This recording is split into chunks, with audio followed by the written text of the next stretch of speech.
Melanjutkan pembahasan tentang masalah deposit, seperti pertanyaan teman kita sebelumnya, saya sudah jelaskan deposit sebelumnya itu di pembahasan sebelumnya adalah dengan pembayaran cash, itu dibayar di FO maupun dibayar di accounting. Nah, dalam kesempatan ini pembayaran deposit itu bisa dilakukan dengan bank transfer. Nah, untuk itu kita tetap di sini saja.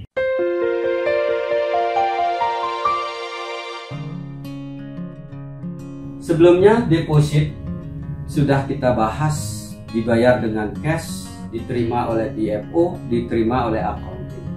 Sekarang deposit kita bahas dibayar dengan menggunakan bank transfer.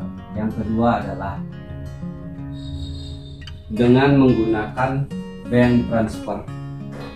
Yang pertama dengan cash, yang kedua dengan menggunakan bank transfer. Pembayaran deposit dengan menggunakan bank transfer otomatis itu sudah masuk ke rekening. Kalau sudah masuk ke rekening berarti pembayaran dengan bank transfer itu diterima oleh accounting. Diterima oleh accounting, dibukukan oleh general kasir. Jurnal yang dilakukan oleh general kasir saat diterima dilakukan oleh general kasir adalah diterima di bank transfer, diterima dengan rekening, berarti dia debitnya adalah bank. Kemudian kreditnya adalah tentunya deposit ini. Jadi kreditnya adalah deposit sejumlah 2 juta rupiah seperti contoh kita sebelumnya. Bank ini akan direkonsiliasi di akhir bulan oleh general kasir. Kemudian deposit dibuatkan catatan khusus tentang deposit oleh account receivable. Kenapa harus dibuatkan catatan khusus tentang deposit? Karena deposit itu bisa digunakan tidak hanya sebulan, 2 bulan, bahkan bisa 1 tahun lebih baru digunakan oleh tamu. Jadi untuk bisa kita memudahkan di dalam melakukan cross check nanti deposit umpamanya digunakan 1 tahun berikutnya, bahwa catatan inilah yang akan mendukung setiap bulan harus dilakukan rekonsiliasi tentang catatan deposit ini oleh account receivable, sehingga deposit yang masih akan terus kelihatan dalam catatan account receivable tentang deposit ini. Begitu pula rekonsiliasi bank oleh general kasir, mana-mana saja bank transfer yang dipergunakan oleh account receivable di dalam melakukan payment ke sistem. Uang yang mana saja sudah dilakukan oleh account receivable itu akan dilakukan balancing, direkonsiliasi oleh general kasir. Nah, itu pada saat pembayaran melalui bank transfer, jurnalnya adalah bank pada deposit, bukan lagi melalui cash langsung di store ke bank, tapi karena sudah di store ke bank kita langsung dengan jurnal bank dengan deposit oleh general kasir. Nah, selanjutnya setelah kemudian digunakan, deposit ini digunakan oleh tamu, berarti tamu itu akan check-in. Pada saat check-in ini, bill tamu akan di-create ke sistem, dirunningkan ke sistem oleh front office dengan juga reservasi tentunya ya. Itu sudah dibahas juga, saya hanya kembali menegaskan apa perbedaan penerimaan deposit dengan cash dengan bank transfer.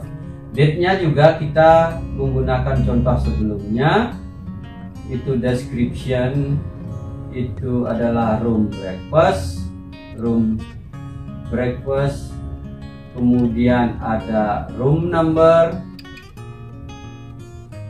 2110 itu contoh kita, amountnya adalah 1 juta, kemudian balance-nya adalah 1 juta. Nah, di sini contoh bill, mungkin di teman-teman yang lain berbeda juga contoh billnya, tapi yang jelas amount dengan balance-nya itu pasti akan sama, menampilkan room number, room breakfast ataupun room tanpa breakfast kan. Tapi di sini kita tetap menggunakan room dengan breakfast ya. Kemudian di tanggal 16, di hari kedua tanggal 16 juga seperti itu, room breakfast, kemudian kamarnya tetap, amountnya adalah, karena harganya 1 juta per malam, jadi balance-nya adalah 2 juta. Di hari kedua balance-nya adalah 2 juta. Nah, di saat tamu itu check out di tanggal 17 dia check out, maka FO front office dengan GSE-nya Guest Service Agent itu akan melakukan individual ledger. Kenapa individual ledger? Karena contoh kita sebelumnya menggunakan individual ledger, tamu itu individual. Kalau tamu itu dengan travel agent, berarti tamu travel agent ledger. Dia kalau sudah di individual ledger, berarti akan minus, billnya akan minus 2 juta, dengan minus 2 juta berarti dia balance-nya adalah 0. Nah, seperti ini contoh bill yang kita pergunakan. Tentunya setelah individual ledger, di individual ledger kan ini otomatis jurnalnya adalah debitnya apa? Kalau di individual ledger kan ini artinya dia akan masuk ke agingnya AR, teman-teman. Jadi dia masuk ke aging AR berarti dia berupa piutang, karena aging itu adalah daftar umur piutang. Berarti debitnya adalah, jurnalnya adalah debitnya piutang, kreditnya adalah revenue, karena kita sudah, tamu itu sudah menggunakan haknya, berarti dia harus dibukukan sebagai penjualan atau revenue sebanyak 2 juta rupiah. Meskipun ini setiap hari akan dijurnal secara sistem 1 juta saya langsungkan piutang pada revenue sebesar 2 juta rupiah. Nah, di aging AR akan menganggap ini adalah piutang, 2 juta ini adalah piutang. AR akan menganggap itu 2 juta. Kalau umpamanya tamu tidak menyetorkan deposit, AR itu akan melakukan penagihan. AR itu akan melakukan membuatkan invoice penagihan kepada tamu atau travel agent yang yaitu khususnya yang mendapatkan kredit. Kalau dia nggak mendapatkan kredit, seharusnya sudah selesai di depan. Atau kalau dia pergunakan sekarang dengan deposit, berarti tugas AR bukan lagi menagihkan, tetapi karena duit sudah di kantong di deposit, berarti dia harus melakukan payment ke sistem menghapus piutang. Jadi AR itu menghapus piutang karena sudah masuk ke daftar umur piutang, sudah dibayar dengan deposit. AR menghapus piutang dengan cara paid system. Pada saat itu kita lakukan paid system ini, akan jurnalnya adalah debitnya AR clearance. Nah, ini juga masing-masing hotel mempunyai ada perbedaan dengan istilah, silahkan, karena ini merupakan account bayangan yang dipergunakan untuk melakukan balancing dengan general kasir. Berarti kreditnya adalah piutang, karena kita harus menghapus piutang sebesar 2 juta rupiah. Nah, jadi piutang ini dengan piutang ini jadi sudah balance harus 0. Nah, AR clearance-nya itu di akhir bulan itu tidak boleh ada angka, tidak boleh ada nominal. Dia itu harus 0, AR clearance itu harus 0. Maka dia general kasir akan melakukan balancing dengan AR. balancing dengan AR, account receivable. Maka duit 2 juta ini yang ada di AR clearance ini itu digunakan nominal yang digunakan berapa, yang mana itu pertanyaan general kasir ke AR. Jadi AR jawab dia itu menggunakan deposit 2 juta ini. Maka general kasir harus membukukan compensate deposit, kompensasi deposit, compensate deposit, dan kreditnya apa? Karena ini depositnya sudah dikompensasi, kreditnya bukan lagi piutang, bukan lagi revenue, tetapi AR clearance. AR clearance ini harus balance clearance, di akhir bulan dia harus 0. Jadi dia 2 juta. Compensate deposit, deposit dilawankan AR clearance dengan AR clearance, maka jurnal yang masih adalah revenue sama bank. Jadi kembali kepada jurnal awal kita, bank kepada revenue. Nah ini pembukuan yang harus dilakukan oleh accounting. Nah ini kembali, jadi bank dengan revenue sebanyak 2 juta, bank bertambah di rekening kita sebanyak 2 juta, revenue akan lari ke laporan laba rugi dengan berbagai macam biaya-biaya pengurangan sehingga mendapatkan laba atau rugi dalam penjualan. Nah itu di pertanyaan teman-teman deposit saya jawab dengan menggunakan bank transfer seperti ini. Seperti inilah perlakuan di dalam perhotelan yang menggunakan sistem. Beda halnya kalau kita bekerja hanya ada general kasir atau dengan accounting clerknya. Berarti dia hanya 2 orang, bisa menggunakan langsung dengan bank revenue itu secara manual, berarti bukan dengan sistem. Nah selanjutnya ada suatu penjelasan saya lagi yang berkaitan, yang relate juga, yang ada hubungannya karena ada revenue ini. Karena ada pertanyaan dari teman kita bahwa service charge itu bisa nggak dimasukkan ke biaya, dan apakah service charge itu merupakan harus kita bayarkan pajaknya. Nah itu pertanyaannya. Jadi di mana kita menemukan service charge? Berarti kita menemukan service charge itu adalah di revenue. Nah sekarang teman-teman bisa pahami ini. Saya akan jelaskan kenapa service charge itu tidak bisa kita katakan biaya dan merupakan service charge merupakan pajak, kita harus bayarkan pajaknya. Saya akan hapus, mudah-mudahan ini bisa dipahami teman-teman di dalam melakukan pembukuan tentang deposit. Deposit itu seperti itu perjalanannya. Kalau sudah digunakan, itu seperti itu perjalanannya. Nah, saya akan menggunakan contoh ini. Jadi pada garis besarnya kita akan jabarkan revenue ini. Jadi kita melihat sekarang kenapa saya harus contohkan dengan jurnal untuk menjawab kenapa itu bukan biaya. Nah dari jurnal lah yang akan menjawab. Jadi revenue itu kita jabarkan sekarang room revenue. Room revenue itu dari mana kita peroleh? Kita mendapatkan revenue 2 juta. Room revenue-nya dari mana kita peroleh? Dari 2 juta ini. 2 juta itu kita bagi dengan 121. Dari mana kita mendapatkan angka 121? Itu sudah saya bahas sebelumnya. Mudah-mudahan kalau teman-teman lagi ingin untuk mengetahui 121 itu diperoleh dari mana, silahkan buka kembali pembahasan kita mengenai service charge ya.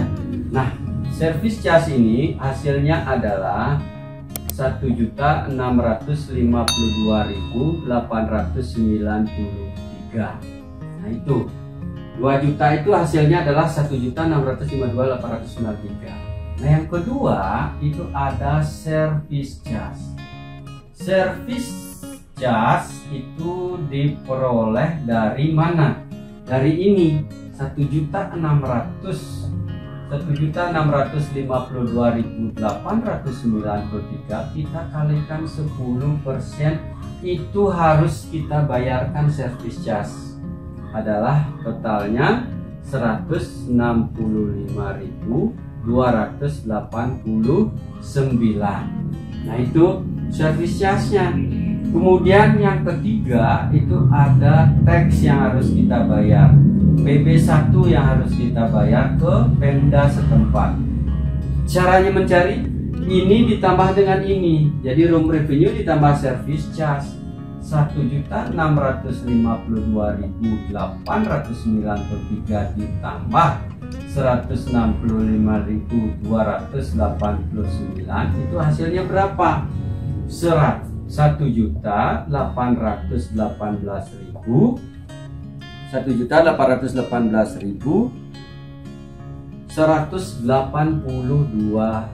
rupiah. Itu kita kalikan 10%, itu hasilnya adalah 181.818 rupiah. Nah, kalau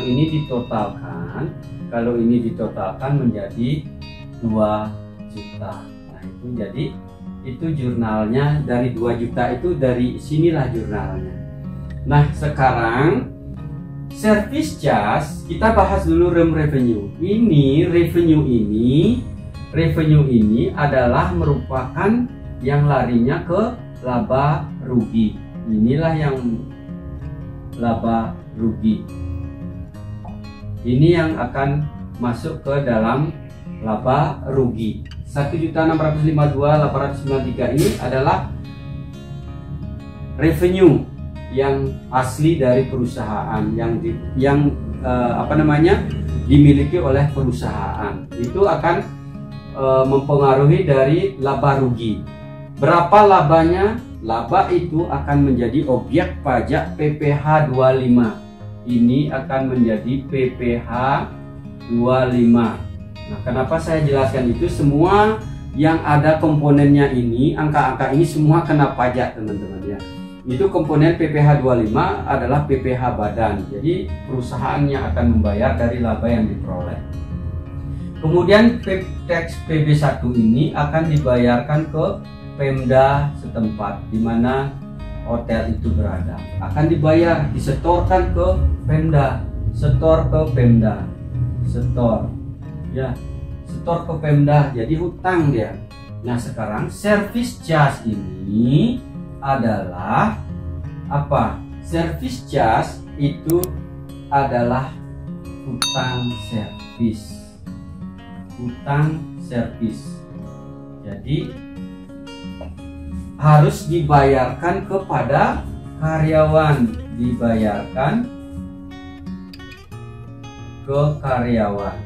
yang melekat dalam pembayaran gajinya nanti. Jadi kenapa berarti service charge itu adalah bukan biaya? Service charge bukan biaya. Jadi service charge itu tidak sama dengan biaya. Service charge adalah hutang servis yang harus dibayarkan kepada karyawan. Dari jurnal ini aja sudah, kalau kita menganggap itu biaya, berarti dia akan mengurangi biaya. Dan ini tidak relate nantinya, karena yang masuk ke dalam komponen revenue sudah kita dapati, ini adalah merupakan hutang. 2 juta itu, ya, tamu membayar 2 juta, haknya perusahaan adalah 1.652 ini, hak dari karyawan itu berupa servis 165.000, kemudian hak daripada pemerintah daerah adalah 181.000. Itu harus kita bayarkan. Perusahaan akan membawa ke laba rugi, yang servis charge akan dibagi kepada karyawan, yang TPB1-nya akan disetorkan ke Pemda daerah. Nah, Pemda daerah inilah APBD akan ditunjang dari PB1 ini. Kalau tidak salah 80%-nya itu dari tax PB1-nya itu akan dipergunakan dalam pembangunan di daerah masing-masing. Dengan memberikan bantuan-bantuan, itu semua datangnya adalah dari apa yang dilakukan dalam pariwisata, terutama di perhotelan itu. Kita menyetorkan itu ke pemerintah daerah, itulah yang akan dipergunakan untuk melakukan pembangunan di daerah. Nah, itu supaya teman-teman pahami ketiga komponen ini, dan akhirnya karena service charge itu merupakan hutang dan dibayarkan ke karyawan, berarti service charge akan dikenakan pajak, dikenakan PPh 21 karena dia merupakan objek pajak PPh 21. Inilah kenapa service charge itu kena pajak PPh 21.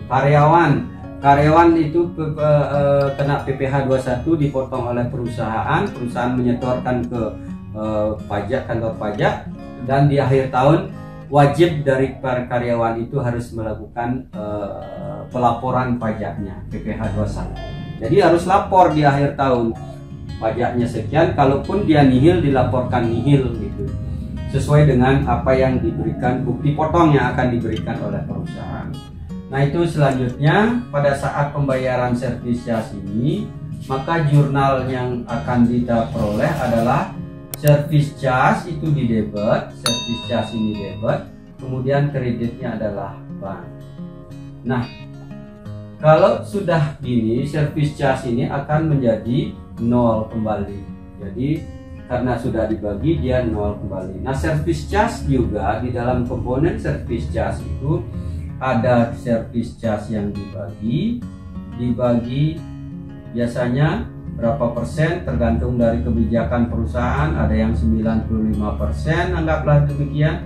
Kemudian loss and breakage itu ada yang membagi, kalau 95% tentunya loss and breakage adalah 3%, dan welfare fund itu berarti 2% dari service charge dari sini, kemudian baru dia bank. Ini yang sering kita lakukan di accounting. Nah, itu setiap bulannya seperti ini.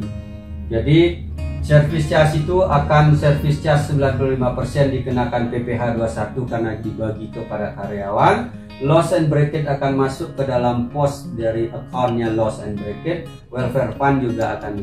Penggunaannya ini loss and breakage itu digunakan untuk mengganti barang-barang hotel yang pecah, yang hilang. Equipment itu akan diganti oleh loss and breakage sebanyak 3% dari service charge-nya. Dan welfare fund adalah untuk pengembangan SDM dari karyawan, misalnya kursus bahasa Inggris, bahasa Jepang, bahasa apa yang menunjang daripada operasional, meningkatkan SDM daripada karyawan. Kemudian ada olahraga dan lain sebagainya. Itu semua dana welfare yang akan dipakai, dan itu semua ada account-nya masing-masing. Nah, ini komponen dari service charge ini. Jadi service charge setelah dibagi dia akan nol kembali. Tax and service dibayarkan juga akan menjadi nol kembali. Dan ini masuk revenue akan menjadi ke laporan laba rugi. Itulah perjalanan dari angka-angka yang kita peroleh dari penjualan hotel setelah dibayar itu seperti apa. Itu tambahan dari pengertian deposit itu seperti ini, teman-teman ya. Karena kebetulan relate-nya ke sini, saya jelaskan di sini karena ada pertanyaan. Nah, untuk itu mudah-mudahan ini menjadi bermanfaat bagi teman-teman untuk bisa semakin kita kalau seandainya ada pertanyaan, mari kita berdiskusi, tulis di kolom komentar, kita akan bahas kembali. Kita akan bertemu pada pembahasan berikutnya. Terima kasih.